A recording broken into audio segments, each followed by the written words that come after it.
the University of Kansas challenged us to look at what a business school of the future will be. And when we did research and talked with the staff and the faculty here, what we decided is that the school really needed to be much more about innovation, about entrepreneurship, and really about collaborating and exchanging of ideas.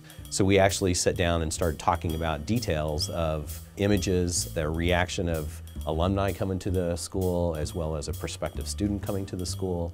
And then we started to look at some of the key spaces within the building. The way the building was positioned, the way that it points towards Allen Fieldhouse, the way that it captures the student path to the east. It's all about this building being a funnel, that the students have a reason to pass through it. The entire campus of Kansas has a tremendous topography to it. The hill, the fact that there are all these beautiful steps, and with those steps and the hills, you get these amazing vistas. One thing we really wanted to do was to bring the topography into the building so that that unique Kansas experience, that campus experience, people will have within the building. Bringing the hill down onto this flat site, bringing aspects that are successful on campus, like the social aspects of Wesco Beach. The goals for the building were really to try to create a unique space that allowed for a lot of interaction with the students and faculty. Oh, nice to meet you. The best way to do that was through these serendipitous events, and so serendipity really became a guiding principle, and how can we take something that's typically left to chance and encourage it in some ways, and even and be so bold as to foster serendipity.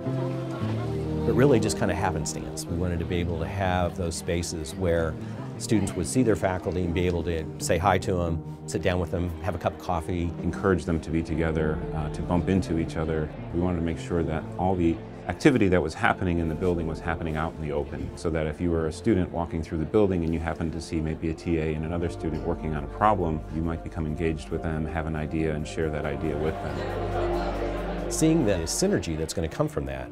So the ideas of incubators for business, the ideas of topics of specifics of business, those things can be more than just a classroom setting.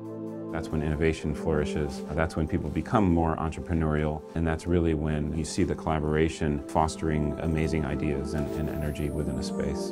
Workplace environments that give employees a choice become the highest performing workplace environments, and we believe the same is true in academia. We know that education is changing all the time. And so what we've done is we've created classrooms that are in the building that have multiple sizes, multiple shapes. The spaces are all very flexible, so the building in some ways is future-proof, so that in 20 years when some of the paradigms shift, the building can be reconfigured, the building can be much more of a laboratory environment rather than a sort of stoic classroom building. My wife and I have been very involved with the university since we've graduated. But the fact is that it runs deep in understanding that we have that deep love for what a Jayhawk is.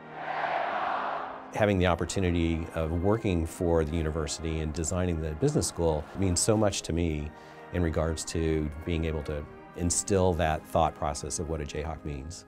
Bringing the people that I work with that have been educated across the country at various institutions, bringing them to my home, to my campus, it's been really humbling to be able to create a building that will be on campus for the next 100 years.